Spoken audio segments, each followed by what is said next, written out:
नमस्कार, स्वागत है आपका। मैं हूं आपके साथ अभितोष सिंह। हमारे खास कार्यक्रम सेहतनामा को आप देख रहे हैं। इस कार्यक्रम में हम बात करेंगे आपकी सेहत और उससे जुड़ी समस्याओं के बारे में। कार्यक्रम में हमारे साथ जुड़े हैं ऑर्थोपेडिक प्रोफेसर और जय आरोग्य अस्पताल के अधीक्षक डॉक्टर RKS धाकड़ जी, जो हड्डी से जुड़ी बीमारियों और उनके इलाज के बारे में आपको जानकारी देंगे। सर, बहुत बहुत स्वागत है आपका डॉक्टर साहब। सर, सबसे पहले समझना चाहेंगे कि हड्डियों से होने वाली जो हड्डियों के लिए जो आजकल बीमारियां हैं, सबसे कॉमन बीमारी क्या देखी जा रही है लोगों में? क्योंकि हर किसी में कुछ ना कुछ जरूर इस समय समस्या है इसको लेकर। देखिए, ज्यादातर जो मरीज आते हैं जी, उनमें जोड़ों की समस्या काफी आ रही है, जिसको अपन कहते हैं कि अर्ली आर्थराइटिस जी।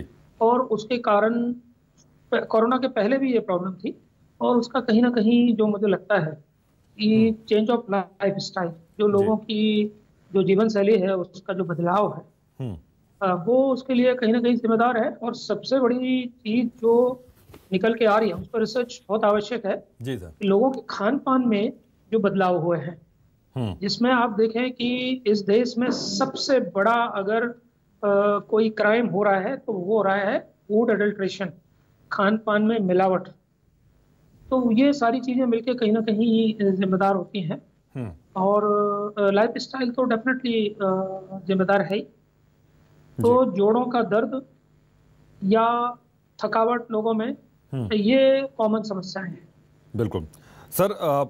खाने पीने में मिलावट को हम लोग रोक नहीं सकते, लेकिन हम खाने पीने में और क्या चीजें ऐड कर लें कि अगर मिलावटी हम कुछ खाना खा भी रहे हैं तो उसके बावजूद हमारी सेहत बनी रहे, हड्डियां मजबूत हमारी बनी रहे? देखिए, बिल्कुल आप सही कह रहे हैं कि रोक नहीं सकते, लेकिन मेरा ये मानना है कि हर नागरिक का ये कर्तव्य होना चाहिए कि जहां भी उनको ये चीजें मिलती हैं उसको रोका जाना चाहिए, नहीं तो आने वाली पीढ़ियां बहुत ज्यादा नुकसान में जाने वाली हैं। इसका मैं उदाहरण आपको बता सकता हूँ जी सर, कि पहले कैंसर के बड़े ढूंढे हुए मरीज मिलते थे, लेकिन आज की तारीख में चाहे वो खाने की नली का कैंसर हो, चाहे लिवर का कैंसर हो, चाहे किडनी का हो, चाहे लंग्स का, ये सब अत्यधिक मात्रा में बढ़ गए हैं। उसका कहीं ना कहीं जो कारण है वो मिलावट से जुड़ा हुआ है।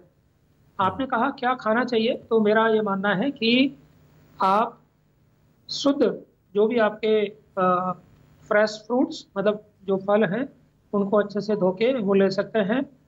आपका जो हैवी प्रोटीन, मतलब हाई प्रोटीन डाइट जिसमें होती है जी, जैसे स्प्राउटेड आपके ग्राम्स हैं, बीन्स हैं, ये मॉर्निंग में आप ले सकते हैं। इसमें प्रोटीन और विटामिन्स की मात्रा काफ़ी अच्छी होती है। तो ये आपको बैलेंस डाइट के रूप में आपको खाना लेना चाहिए, वो आपके शरीर के लिए बहुत आवश्यक है। बिल्कुल सर। ये कहा जाता है कि हड्डियां मजबूत करो, कैल्शियम खाओ, कैल्शियम कमी नहीं होनी चाहिए। इसके अलावा आजकल सबसे ज़्यादा समस्या ये है कि अर्ली एज में ही बहुत सी मुश्किलें होने लगी हैं। पहले एक वक्त होता था जब जोड़ों में दर्द की शिकायत आती थी, एक उम्र के बाद कहा जाता था कि आम बात है, लेकिन अब ये समस्या बहुत जल्दी आने वाली है, जल्दी आ जाती है, और इससे बचने के तरीके फिर समझ में नहीं आते हैं।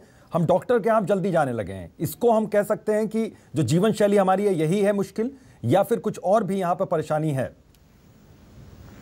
तो मैंने कहा ना कि जल्दी आने का कारण ये तो तय है कि जीवन शैली में बदलाव है।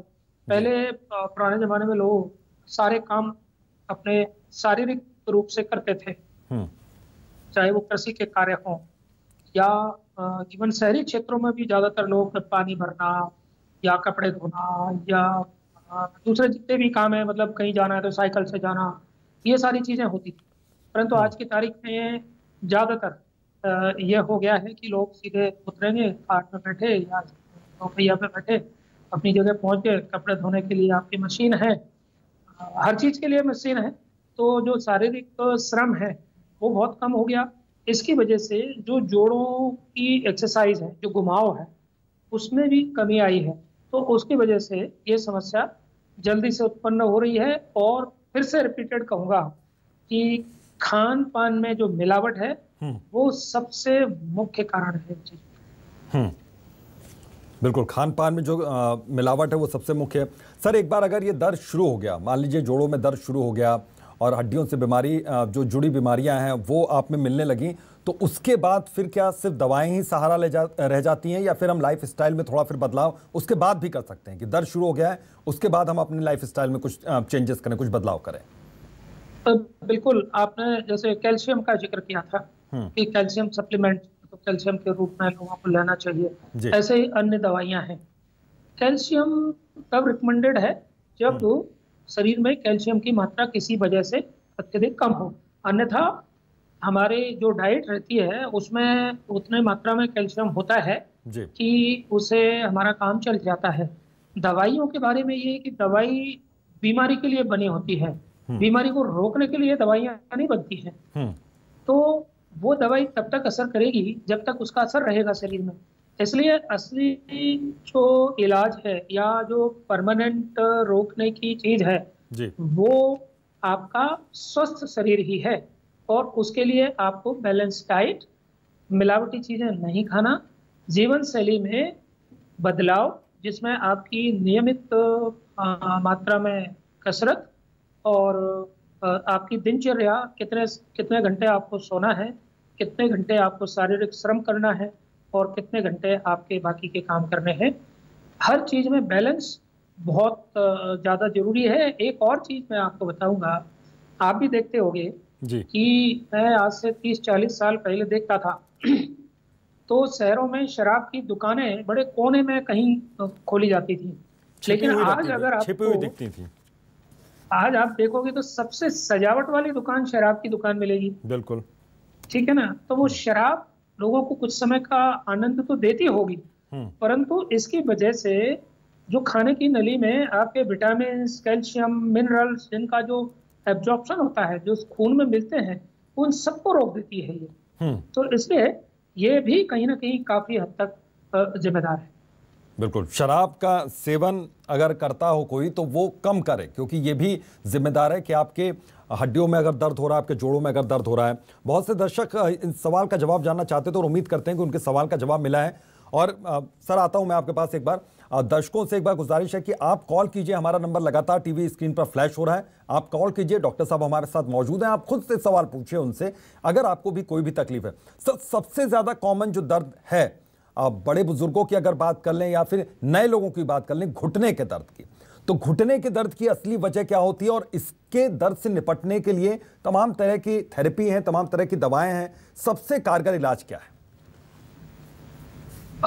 उम्र के हिसाब से अपन देखें हैं तो जो वृद्धावस्था है उसमें घुटनों का दर्द स्वाभाविक है जी, क्योंकि धीरे धीरे एजिंग प्रोसेस हम जिनको बोलते हैं, मतलब जिसको कहते हैं कि धीरे धीरे बुढ़ापा आता है, तो बुढ़ापा सिर्फ बाल सफेद होने तक नहीं आता, शरीर के हर अंग में एजिंग प्रोसेस या उम्र का असर पड़ता है जी। इसी तरह से घुटनों के बीच में जो एक कार्टिलेज की गद्दी पड़ी रहती है वो धीरे धीरे कहीं ना कहीं उसकी वाटर होल्डिंग कैपेसिटी कम होती है, उसका लचीलापन कम हो जाता है, इसको हम बोलते हैं प्रोटीन का डीनेचुरेशन। तो उस वजह से वो थोड़ी सी सख्त हो जाती है, उसमें क्रैक्स डेवलप हो जाते हैं और वो टूटने घिसने लगती है। तो ये तो वृद्धावस्था की बात है जी सर। तो ये तो स्वाभाविक है, इसे हम टाल नहीं सकते, ये प्रकृति ने दिया हुआ एक समय है। परंतु युवाओं के घुटनों में दर्द होने के मैंने पहला तो बताया कि आपकी लाइफ स्टाइल में बदलाव, दूसरा आपका खान पान, और तीसरा आपका लेक ऑफ एक्सरसाइज, या जिन लोगों में का वजन ज्यादा बढ़ा होता है, जिनका ज्यादा वजन होता है उनमें ये समस्या जल्दी से उत्पन्न हो जाती है। तो उसके लिए तरीका जो है वो यही है कि आप नियमित व्यायाम करें। योग एक ऐसी विधि है कि यदि हम नियमित रूप से योग करते हैं तो कई सारी बीमारियां, जिसमें आपके घुटने के दर्द, कमर के दर्द, कई सारी चीजें हैं जिनसे आप दूर रह सकते हैं। ठीक है सर, एक दर्शक हमारे साथ पन्ना से जुड़े हुए हैं, आशीष। आशीष जी अपना सवाल पूछे डॉक्टर साहब से।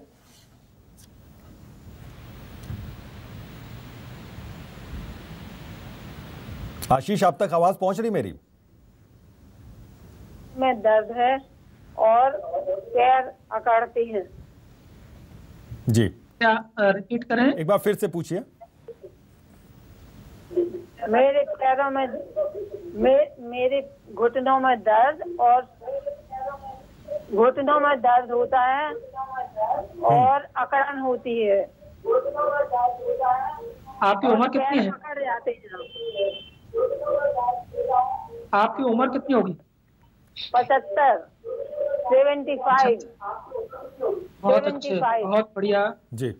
आपको बधाई, आपकी उम्र 75 है और उसमें आप सिर्फ अकड़न और दर्द की शिकायत कर रही हैं, तो कोई बड़ी समस्या नहीं है। इसके लिए मुझे पूरी उम्मीद है कि आपने बचपन में अच्छा दूध पिया होगा, शुद्ध दूध मिला होगा आपको।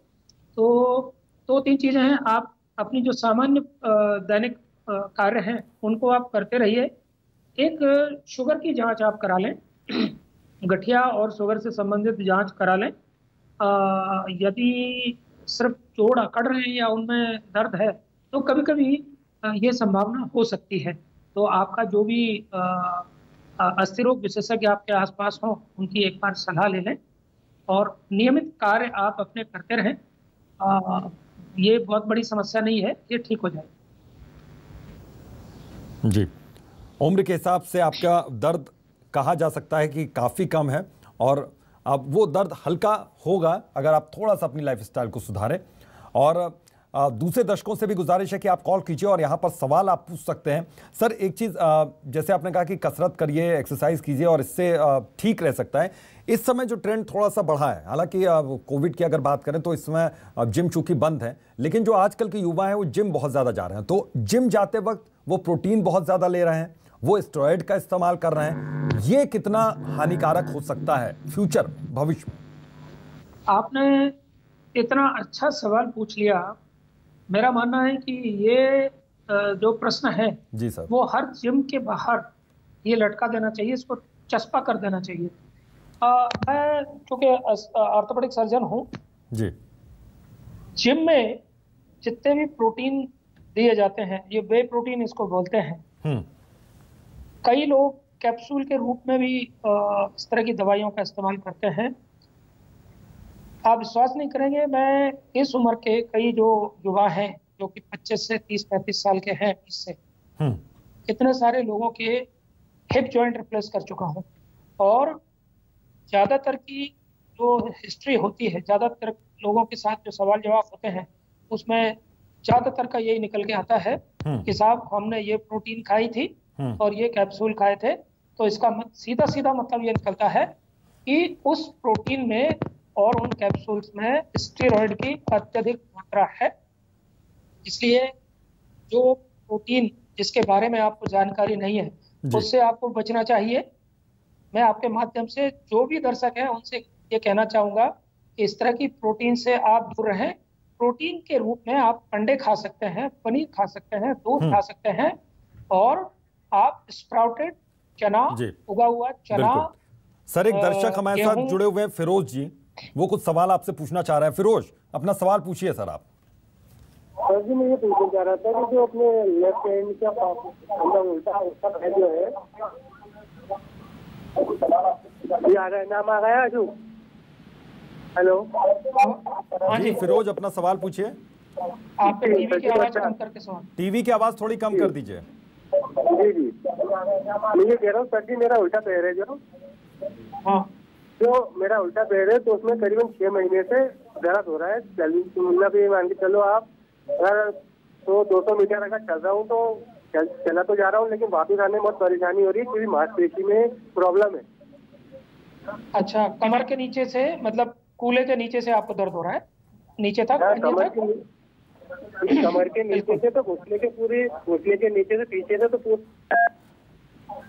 बिल्कुल। आप देखिए, आपको कहीं ना कहीं जो कमर की हड्डी होती है, रीढ़ की हड्डी, वहाँ पर जो वहाँ से जो नसें आती हैं, वहाँ कहीं ना कहीं दबाव है और वो नस नीचे तक, पंजे तक जाती है। तो जहाँ जहाँ तक वो नस जा रही है वहाँ तक आपको दर्द होगा और सुन्नपन या चींटी सी काटना, या थोड़ा ज़्यादा चल लेते होंगे तो थकावट, या ऐसा लगता है कि आपको रुकना पड़ेगा। तो इसके लिए आपको किसी ऑर्थोपेडिक सर्जन या न्यूरो सर्जन से आप कंसल्ट करें, क्योंकि ये नस की प्रॉब्लम है और उस पर कहीं ना कहीं दबाव है और कोई बहुत बड़ी समस्या नहीं है। बिल्कुल, बहुत बड़ी अगर समस्या आपकी नहीं उम्र है, बहुत ज्यादा नहीं है किसी डॉक्टर तो को उनको आप दिखाना दवाइयों पड़ेगा। बिल्कुल सर। बिल्कुल। सर हम बात कर रहे हैं कि हड्डियों में दर्द अगर है तो क्यों है, जोड़ों में दर्द अगर है तो क्यों है, उम्र का तकाजा है या फिर प्रोटीन या फिर स्टेरॉयड का ज्यादा इस्तेमाल यहां पर हो जा रहा है। हमारे साथ डॉक्टर RKS धाकड़ जी लगातार जुड़े हुए हैं, आप भी कॉल करके उनसे सवाल पूछ सकते हैं। सर वो बात थोड़ी सी अधूरी रह गई थी, आप कह रहे थे कि जिम के बाहर इनको टांग देना चाहिए कि हाँ ये प्रोटीन हम दे रहे हैं, हम ये स्टेरॉयड दे रहे हैं, क्योंकि इसकी जांच भी होनी चाहिए।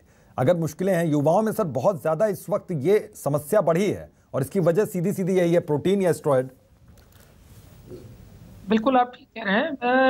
मैं क्योंकि 20 साल से 21 साल से यहाँ ऑर्थोपेडिक प्रैक्टिस में हूँ जी सर, और लगातार ऐसे मामले देखते रहता हूँ। एक बार तो करीबन छह लड़के एक साथ मतलब 1-2 दिन के अंतर में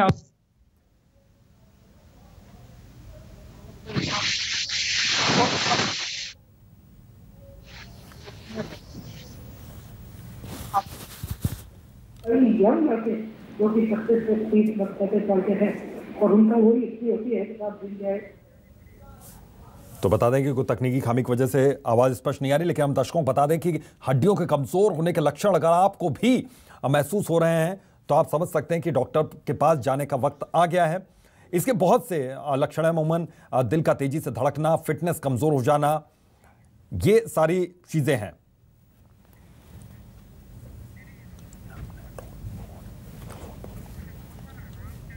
और हमारे साथ एक दर्शक दुर्ग से रामचंद्र जुड़े हुए हैं। सर दुर्ग से दर्शक हमारे साथ रामचंद्र हैं। रामचंद्र जी अपना सवाल पूछिए। नमस्कार सर। नमस्कार रामचंद्र जी। मेरे कमर में बाएं साइड में दर्द रहता सर, ना और घुटने में दर्द है बस। कितनी उम्र है आपकी रामचंद्र जी? 5 साल है और ना मेरे को शुगर भी नहीं है, बीपी नहीं है, कुछ भी नहीं है। बहुत अच्छे, ये तो आप अच्छी बात है कि आपको ये सारी बीमारियां नहीं है। आप कार्य क्या करते हैं, आपका काम क्या है?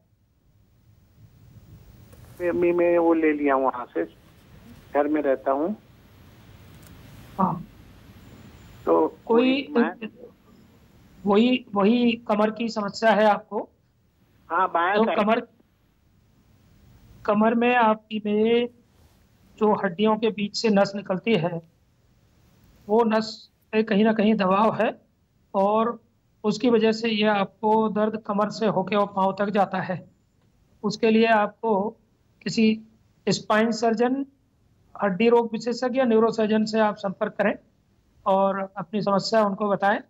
और ये कोई बहुत भारी बड़ी समस्या नहीं है, ये काफ़ी हद तक दवाइयों से ठीक हो जाती है। इसमें ऑपरेशन वगैरह की जरूरत काफ़ी कम केसेस में पड़ती है। बिल्कुल।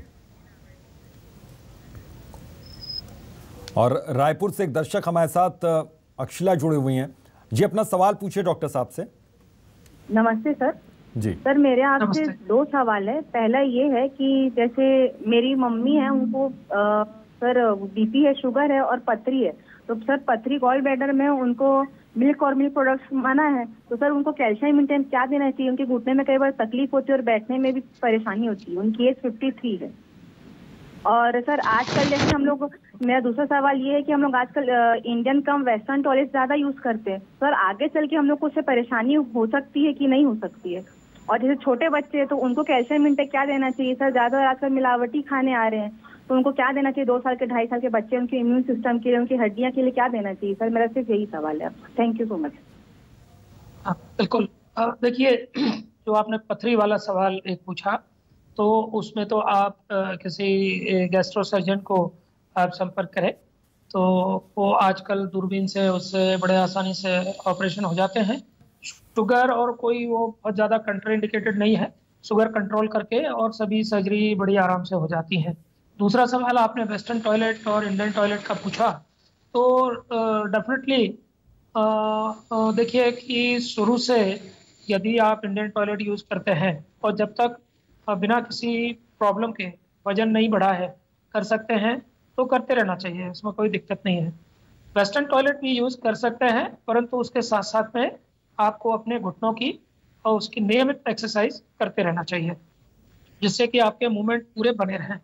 दूसरा, बच्चों के लिए आपने पूछा, तो मैं आपसे यही कहूँगा कि बाजार से चीज़ें लाके, अनाज, दालें या फल, सब्जियां घर में प्रिपेयर करें। घर का बना हुआ, आपके हाथ का बना हुआ खाना ही बच्चों को दें, वही सर्वश्रेष्ठ है, वही सबसे अच्छा है। जंक फूड से जितना बच्चों को दूर रख सकते हैं उतना दूर रखिए, क्योंकि एक तो वो ताज़ा नहीं होता, कभी भी पता नहीं कितने दिन का बना होता है। उसमें फैट की और नमक की मात्रा किस तरह से होती है किसी को नहीं पता। उसमें प्रोटीन्स, विटामिन्स नाम की तो कोई चीज़ बचती नहीं है, क्योंकि वो काफ़ी पुराना हो जाता है। तो उसका खाने का उपयोग करने का कोई मतलब नहीं। बिल्कुल सर, बहुत बहुत शुक्रिया आपका कीमती वक्त देने के लिए, और उम्मीद करते हैं सारे सवालों का जवाब यहाँ पर दर्शकों को मिल भी गया है। तो आप सावधानी बरतें, अपनी फिटनेस को ठीक रखें, इम्यून सिस्टम को स्ट्रांग रखें, क्योंकि ये लड़ाई लंबी है। बहरहाल सेहतनामा में आज के लिए बस इतना ही। देखते रहिए न्यूज़ 24 मध्य प्रदेश छत्तीसगढ़।